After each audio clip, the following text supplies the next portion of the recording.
Okay, welcome to section 4.2, where we're going to talk about triangle congruency. We're going to talk about two postulates today, the side-side-side postulate and the side-angle-side postulate. We'll learn more about those later. Let's think back to section 4.1. The two things we talked about in 4.1. The first one was congruent polygons. We said if all the corresponding components of a polygon were congruent to the corresponding components in another polygon, that we could say the two polygons were congruent.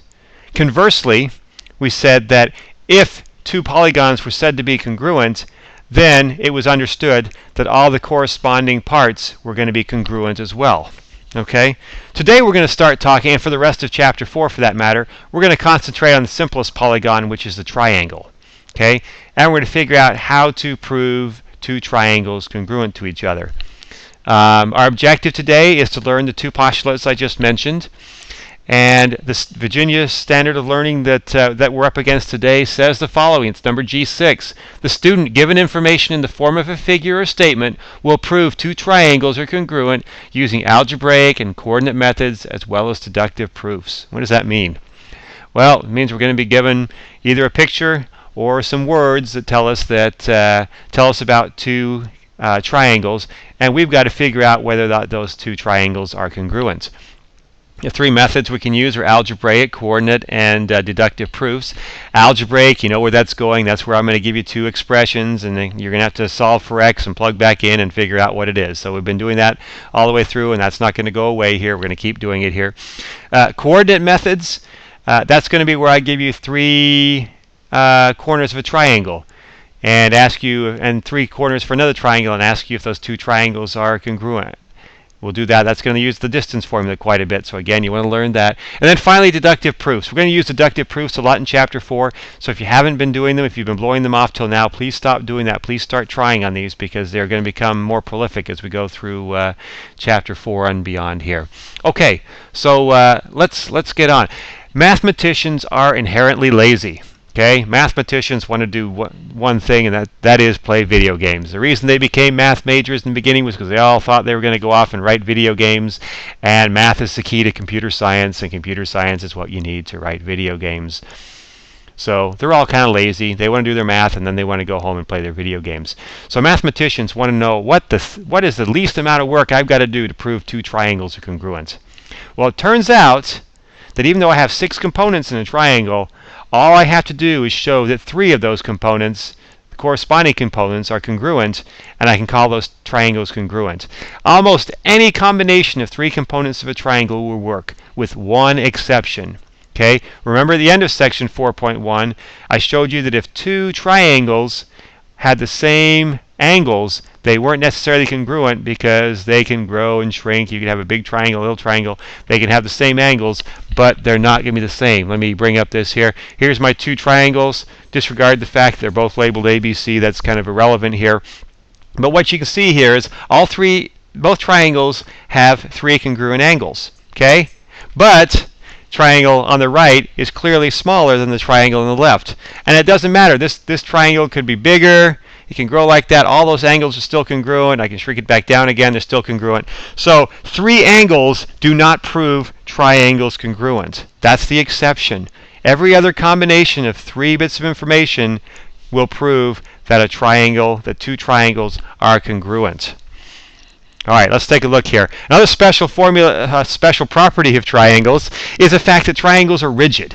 Okay, what does rigid mean? Rigid means I can't bend them. Okay, other polygons, I can take them and squish them down and bend them around. Think about a square. I could take a square. A square has 4 congruent sides. I could take that square, and if you think about every vertex as being kind of a hinge, I could squish that down and make it look like a diamond. It becomes a parallelogram. It's certainly not a square, but all 4 sides would still be congruent. Okay, I've got 2 rectangles here, and I can take this rectangle here, and I can show these 2 rectangles just by putting one on top of the other here are clearly congruent. They all have 90-degree angles, and as I've shown on there, all their sides are congruent. So I have 2 congruent rectangles there. But it turns out I can take these and I can start playing with the sides. I don't want to do it that way. I just want to slide it out here a little bit, and I could take this and rotate it down so again they're connected, and I can mess around with this a bit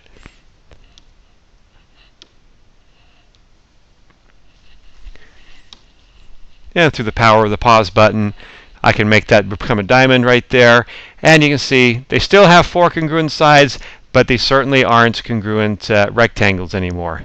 Okay, can't do that with a triangle. 4 sides on a triangle, or 3 sides on a triangle, pretty much only go together one way. So you can see right here, I could take this and I could try to start manipulating it, and I could start twisting it around and moving this down here. But the reality is, if I try to connect those again, it doesn't work. Okay, there's only one way that these go together. Actually, you can reverse the two side legs there, but it'll just be a mirror image. The angles will still be congruent. So there really is only one way to put together a triangle, which means that if I'm given 3 sides of a triangle which are congruent, and you can see in this case here I've given myself 3 pairs of congruent lines, just like you might see on Sesame Street, and I'm asked to make a triangle with these. I'm going to end up making the exact same triangle. Take that there, I'll take this one over here, and I'll take this one right here, and we'll twist that along. And again, through the magic of the pause button, I've put these together without you watching my flailing. And what we can clearly see now is these two get together, and you can see they are in fact congruent triangles. There's only one way to put 3 sides together, and they're going to give you the same angles and everything else. So what we come up with is the side-side-side postulate. And what the side-side-side postulate says, if the 3 sides of one triangle are congruent to the 3 sides of another triangle, then the 2 triangles are congruent. Okay? Got 3 things, 3 components there, and that's all I need to prove that 2 triangles are congruent. And this is usually written just SSS. I don't like to write side, side, side. I just write SSS, and that's my side, side, side. Okay?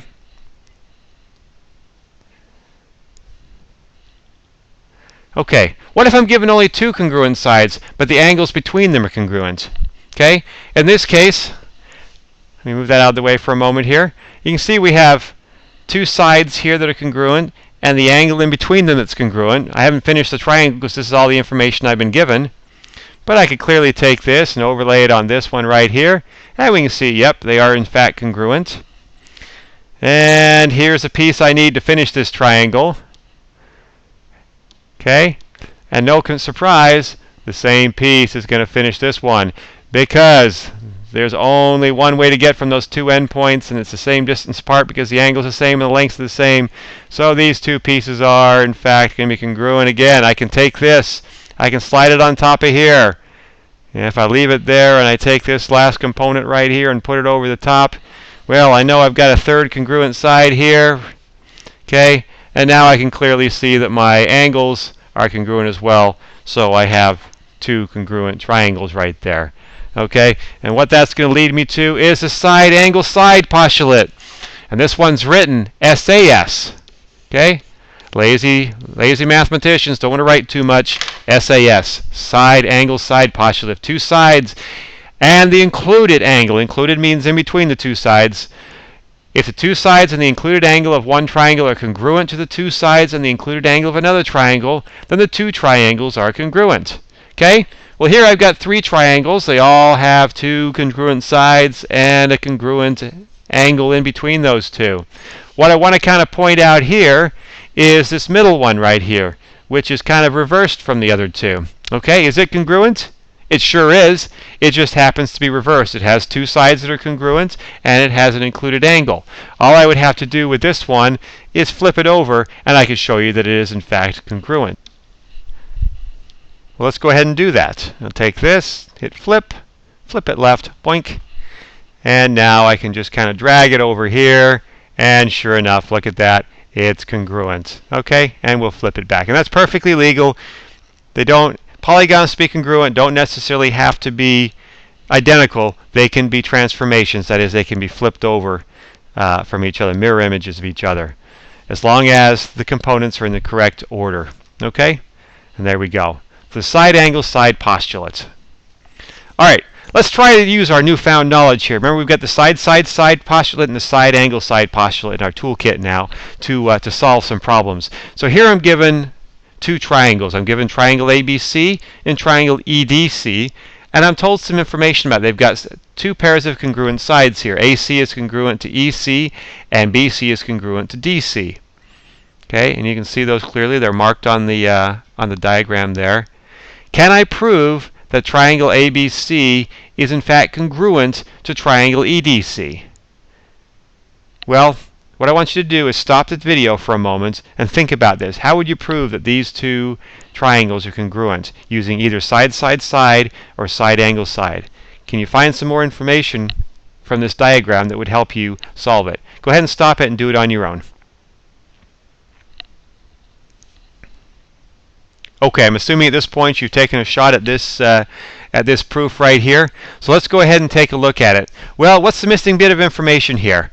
I know I either need another side or I need the included angle, okay, between the two congruent sides. Well, if I look at segment AB and segment DE, I don't know a lot about the lengths of those ones right now. I can't tell you whether or not they're congruent. But what I can tell you is that this angle right here and this angle right here are congruent. Why? Because they're vertical angles. So let's mark them as congruent. This is congruent to this. That is, ACB is congruent to ECD. All right, and now look what I've got here. I've got two sides and an included angle. So let's go ahead and do a proof. I'm going to do a flow proof here just to kind of show you the flow proof. And what's the first thing we always write in a proof? We always write the given. So in this case, AC is congruent to EC. Okay, and that's given. Remember, I should actually put this in a box, if you will. Okay, and I know that BC, line segment BC, let me make sure those are line segments, is congruent to DC. Okay, and I'm given that one as well. Okay, I'm given those two pieces. Now, the next thing I need is this angle right here. And what I know is that angle ACB is congruent to angle, let's make sure we do this right, ECD. Okay? And how do I know that? Because of the vertical angle theorem. All right, cool. So I got 3 bits of information here. Now I know 2 sides and an angle are all congruent. And I can bring all these together, use these 3 bits of information to show that triangle ABC is congruent to triangle, let's make sure we do these in the right order, EDC. Okay, in the right order. Remember, that's important because if they're not in the right order, they have bad implications. What I've written here says that angle A is congruent to angle E, angle B is congruent to angle D, and angle C is congruent to angle C. Makes sense. Okay, and there's our proof. And how do we know this one? Because we know the side angle side postulate. Okay, we've just proven that those 2 angles are congruent. All right, let's try it again with this one. This one's a little bit different. Again, I'm given two sides, 2 congruent sides here, and I'm asked to prove that these 2 triangles are congruent.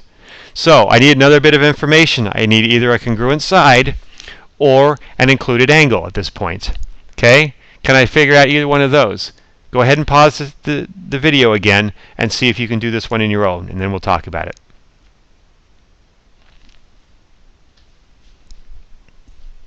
Okay.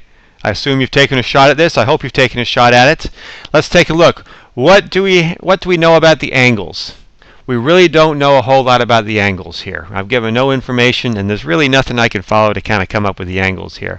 But what I do know is the 2 triangles share a common side, the side DB, right down the middle. Okay? What does the reflexive property tell us? Well, it tells us that line segment DB is congruent to itself, to line segment DB. Therefore, this can really be called the 3rd congruent side because they both share the same side. It's obviously the same length, so therefore it must be congruent. And now we have 3 congruent sides. And I can use the side, side, side postulate to prove that these 2 are congruent. And with that, I now know that this angle is congruent to that angle, this angle is congruent to this angle, and this angle right here is congruent to this angle right here. All sorts of stuff once I know that these 2 things are congruent. All right, let's write the proof here now. Okay, again, the first thing I want to do is put my givens, and I know that AD is congruent to CB. I'm going to do this in a column format like we started with. This is given, so I'll write given right there. I also know that AB is congruent to CD. Again, this is given, so I can use given again. See, it's pretty easy. All right, so what's the third bit I found? Well, I know that DB, line segment DB, is congruent to line segment DB. Why do I know that? Because I used the side, side, side theorem. I now have, oh, I'm sorry, let's step back. Nope, I don't know that. I know this because of the reflexive property of congruence. So let's just write reflexive property here. And I'll go ahead and put up congruence here, if I can fit it. Okay, the reflexive property of congruence. And so finally, I can now tell you that triangle ABD is congruent to triangle, make sure we do this in the right order, CDB. How do I know? Because of the side, side, side postulate. I don't need to write that, I can just write SSS and everybody would know what I mean. Anyway, side, side, side postulate. All right, so there's another proof knocked out. Okay, summary here. We learned two postulates, the side, side, side postulate and the side angle side postulate, both of which tell you that if you find three components, in the first case the three sides are congruent, or in the second one the inclusive angle and the other side are congruent, then the two triangles are congruent. All right, if you're in class, go ahead and get your workbooks out and start working on page 95.